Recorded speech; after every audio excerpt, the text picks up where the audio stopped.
बिस्मिल्लाहिर्रहमानिर्रहीम अस्सलाम वालेकुम स्टूडेंट्स, उम्मीद है आप सब खैरियत से होंगे। आज के लेक्चर में डिस्कस करेंगे क्वेश्चन नंबर 5 एक्सरसाइज 5.2।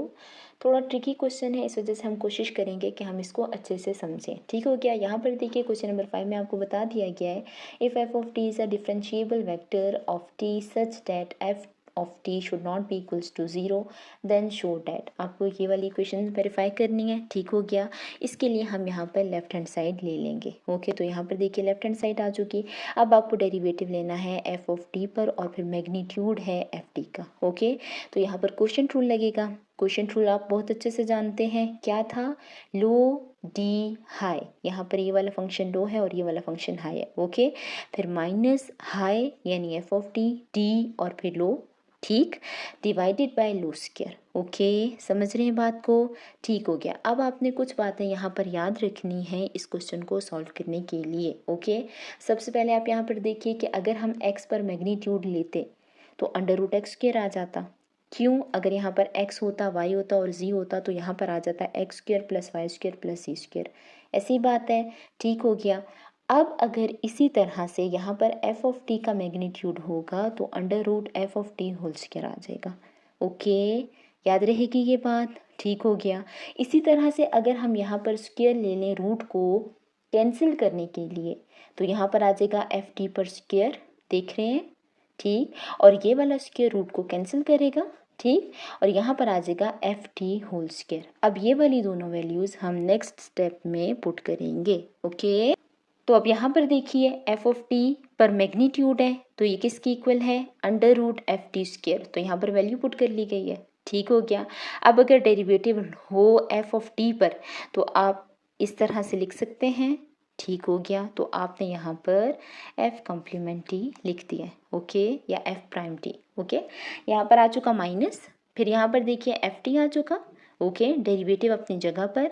अभी आप यहाँ पर वैल्यू पुट कर आए हैं एफ टी की, जो कि थी under root F T square. तो यहाँ पर भी आ चुका under root F T square. Okay, समझ रहे हैं बात को। अब अगर डेरिवेटिव की बात करें, एफ टी मैग्नीट्यूड पर स्क्वायर है तो अभी हम वैल्यू फाइंड कर आए हैं किसकी इक्वल है, एफ टी स्क्वायर।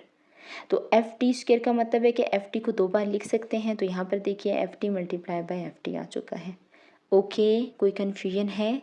नहीं। चलें आगे चलते हैं। यहाँ पर देखिए अगेन एफ टी स्क्वायर था तो जैसे हमने यहाँ पर दो बार लिखा था एफ टी को, यहाँ पर भी लिख लिया गया। ओके, ये वाली वैल्यू एज इट इज़ आ चुकी। यहाँ पर देखिए तो हम लिख सकते हैं अगेन, यहाँ पर देखिए तो रूट था, इसको 1/2 करके लिख दिया। ओके, और ये वाली वैल्यू अपनी जगह पर।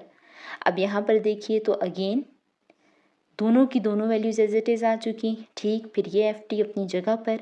यहाँ पर पावर रूल लगाइए तो 1/2 यानी पावर शुरू में। ओके, फिर फंक्शन आ चुका और फिर n-1, n यहाँ पर क्या था, 1/2, 1/2 - 1 आ चुका। और फिर डेरिवेटिव लेंगे आप अंदर के फंक्शन पर जो कि था F of T multiply F of T. ऐसी बात है। ठीक, और ये वाली value as it is. Okay, अब यहाँ पर देखिए तो ये वाली वैल्यूज़ एज इट इज़ आ चुकी। ओके, यहाँ पर 1/2 में से माइनस कीजिए 1 तो -1/2 आ जाएगा। ओके, अब जब डेरिवेटिव लेंगे आप अंदर के फंक्शन पर तो यहाँ पर लग रहा है प्रोडक्ट रूल। क्या होता है, पहले फंक्शन को छोड़कर दूसरे फंक्शन पे डेरिवेटिव, ऐसी बात है।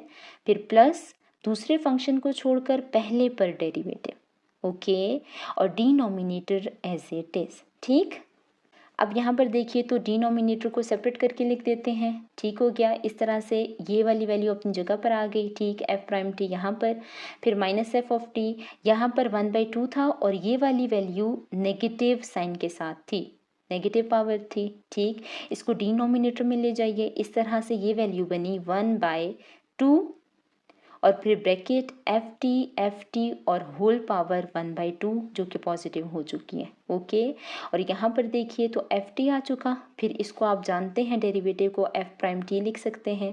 फिर प्लस आ चुका, एफ टी अपनी जगह पर, अगेन डेरिवेटिव एफ टी का क्या होगा, एफ प्राइम टी। ओके, अब यहाँ पर देखिए तो ये वाली वैल्यू अपनी जगह पर आ चुकी। ठीक, ये वाली दोनों values as it is, F T को 1 से मल्टीप्लाई कराएं तो एफ टी आ चुका। ठीक, denominator as it is, simple power को हमने रूट में लिखा है। ओके, और यहाँ पर देखिए एफ टी और एफ प्राइम टी को ऐड करेंगे F T F prime T में तो दोनों की वैल्यूज़ के साथ 1 1 कंसिडर कीजिए। इस वजह से यहाँ पर आ चुका 2 एफ प्राइम टी और एफ टी, ओके, ऐड किया है हमने सिंपल। ठीक, अब यहाँ पर देखिए तो ये वाली वैल्यू अगेन अपनी जगह पर आ चुकी, ठीक हो गया। अब सिंपल हम क्या करते हैं, ब्रैकेट में एलसीएम ले लेते हैं, इस वजह से 2 अंडर रूट एफ टी और एफ टी आ चुका। ठीक, फिर क्या करते हैं यहाँ पर सिंपल ये वाली वैल्यू को ऊपर मल्टीप्लाई कराएंगे जब, तो यहाँ पर 2 रूट हैं तो स्क्वायर बन जाएगा रूट में। ठीक, और ये वाला 2 ऊपर जाके न्यूमरेटर से मल्टीप्लाई हो जाएगा, एफ प्राइम टी अपनी जगह पर। ओके, अब ये वाली डिनोमिनेटर से कैंसिल होगा, इस वजह से numerator as it is. Okay, LCM लेना तो आपको आता होगा बहुत अच्छे से, ठीक हो गया। अब यहाँ पर देखिए ये वाली वैल्यू एज इट इज आ चुकी, यहाँ पर स्क्वायर और रूट को कैंसिल करें तो 2 bracket f of T multiply F of t आ चुका, एफ प्राइम टी अपनी जगह पर और ये वाली values as it is denominator अपनी जगह पर। ओके, अब हम सिंपल क्या करते हैं, ये वाली वैल्यू अपनी जगह पर रखते हैं, ठीक हो गया। एलसीएम को सेपरेट करते हैं तो 2 ब्रैकेट एफ टी और एफ प्राइम टी न्यूमरेटर में और 2 ब्रैकेट सिर्फ रूट को हमने 1/2 की फॉर्म में लिख दिया। समझ रहे हैं बात को? ओके, अब यहाँ पर देखिए तो माइनस अपनी जगह पर। ओके, यहाँ पर देखिए तो डिनोमिनेटर में 2 अगेन रूट को 1/2 की फॉर्म में लिख सकते हैं और numerator as it is. Okay, अब यहाँ पर देखिए तो ये वाली वैल्यू एज इट इज़ आ चुकी। ओके, यहाँ पर 2 और 2 की कैंसिलेशन हो रही थी, फिर यहाँ पर भी कैंसिल कर दिए, ठीक हो गया। इस तरह से यहाँ पर आ चुका F t multiply F T, okay, और फिर एफ प्राइम टी आ चुका और डिनोमिनेटर एज इट इज़। फिर यहाँ पर भी आ चुका एफ टी और F prime T multiply F T, देख रहे हैं आप सब, ठीक हो गया, डिनोमिनेटर एज इट इज़। अब इस स्टेप में देखिए डिनोमिनेटर को एक साथ लिख लिया है, इसी तरह से न्यूमरेटर अपनी जगह पर आ चुके हैं, ठीक हो गया। कोई हमने यहाँ पर फर्दर कैलकुलेशंस नहीं की। ओके, और ये वाली वैल्यू एज इट इज़, ठीक हो गया। यहाँ पर देखिए तो न्यूमरेटर एज इट इज़ आ चुका, ठीक हो गया। और डिनोमिनेटर में क्योंकि वैल्यूज़ मल्टीप्लाई हो रही हैं और अगर बेस सेम हो तो हम क्या करते हैं, पावर्स को ऐड करते हैं, ऐसी बात है। तो यहाँ पर देखिए 1 + 1/2 आ चुका। ओके, अब आपको यहाँ पर बहुत इंपॉर्टेंट बात याद रखनी है और वो क्या है कि अगर हम x पर मैग्नीट्यूड लेते हैं तो √x² के बराबर होता है, ऐसी बात है। ये तो हम क्वेश्चन के स्टार्ट में डिस्कस कर आए थे। और अगर हमें यहाँ पर रूट नहीं चाहिए तो हम दोनों जानिब स्क्वायर ले लेंगे, ऐसी बात है। इसका मतलब ये हुआ कि x² इक्वल है x मैग्नीट्यूड स्क्वायर के, ऐसी बात है। तो इसको हम इस तरह से लिख सकते हैं कि ft² इक्वल होगा मैग्नीट्यूड ft² के, ऐसी बात है, याद रहेगी बात। या इसको यूँ भी लिखते हैं अपनी आसानी के लिए कि अगर यहाँ पर f और यहाँ पर हो t, इस तरह से मैग्नीट्यूड स्क्वायर, ठीक हो गया, तो किसके इक्वल होगा, x² यानी ft² के। तो यहाँ पर देखिए ft² लिखा हुआ था तो किसके इक्वल होता है, ft मैग्नीट्यूड स्क्वायर के। तो यहाँ पर देखिए ft मैग्नीट्यूड स्क्वायर आ चुका। ओके, याद रहेगी ये बात, ठीक हो गया। ये वाला ज़रा स्टेप इंपॉर्टेंट है, आप याद रखिए, ठीक। अब ये वाली वैल्यू यहाँ पर आ चुकी, ठीक, फिर -ft आ चुका और ये वाली वैल्यूज़ एज इट इज़। और इस तरह से डिनोमिनेटर में पावर्स ऐड करें तो 3/2। ओके, अब यहाँ पर देखिए तो न्यूमरेटर एज इट इज़ आ चुका, ठीक हो गया।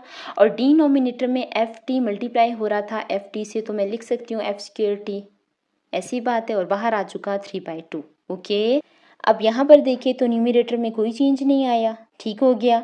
और ft² किसके इक्वल होता है, अभी हम पढ़ कर आए थे ft मैग्नीट्यूड होल स्क्वायर। तो यहाँ पर देखिए ft आ चुका और फिर मैग्नीट्यूड और बाहर स्क्वायर। 3/2 की पावर को आप इस तरह से सेपरेट करें कि ब्रैकेट के अंदर आ जाए 1/2 और ये वाला 3 बाहर ही। ओके, समझ रहे हैं बात को, ठीक हो गया। अब यहाँ पर देखिए तो अगेन न्यूमरेटर में कोई चेंज नहीं है, यहाँ पर सिंपल पावर्स कैंसिल होंगी, ठीक हो गया। तो यहाँ पर आ चुका ft और पावर q। ओके, अब हम यहाँ पर क्या करते हैं, हम सिंपल एलसीएम को सेपरेट करते हैं। इस तरह से यहाँ पर आ जाएगा ft magnitude square f prime t divided by ft magnitude q। Okay, यहाँ पर माइनस आ चुका, न्यूमरेटर एज इट इज़, और यहाँ पर देखिए ft मैग्नीट्यूड q। ओके, अब यहाँ पर देखिए तो पावर 3 है और यहाँ पर पावर 2 है। 3 में से 2 को माइनस कीजिए तो 1 पावर रहेगी डिनोमिनेटर में। इस तरह से यहाँ पर आ जाएगा ft मैग्नीट्यूड, ओके, और न्यूमरेटर में f prime t as it is. अब यहाँ पे देखिए तो माइनस आ चुका, यहाँ पर कोई कैंसिलेशन नहीं हो रही, इस वजह से ये वैल्यू एज इट इज़ आ चुकी। ठीक, और यहाँ पर ये आपकी इक्वेशन राइट हैंड साइड के इक्वल आ चुकी है और यही हमारा आंसर है क्वेश्चन नंबर 5 का। मुझे उम्मीद है कि आज का सवाल आपको बेहतरीन तरीके से समझ आ चुका होगा। इसके अलावा अगर कोई कन्फ्यूजन बाकी है तो आप कमेंट सेक्शन में पूछ सकते हैं। ओके।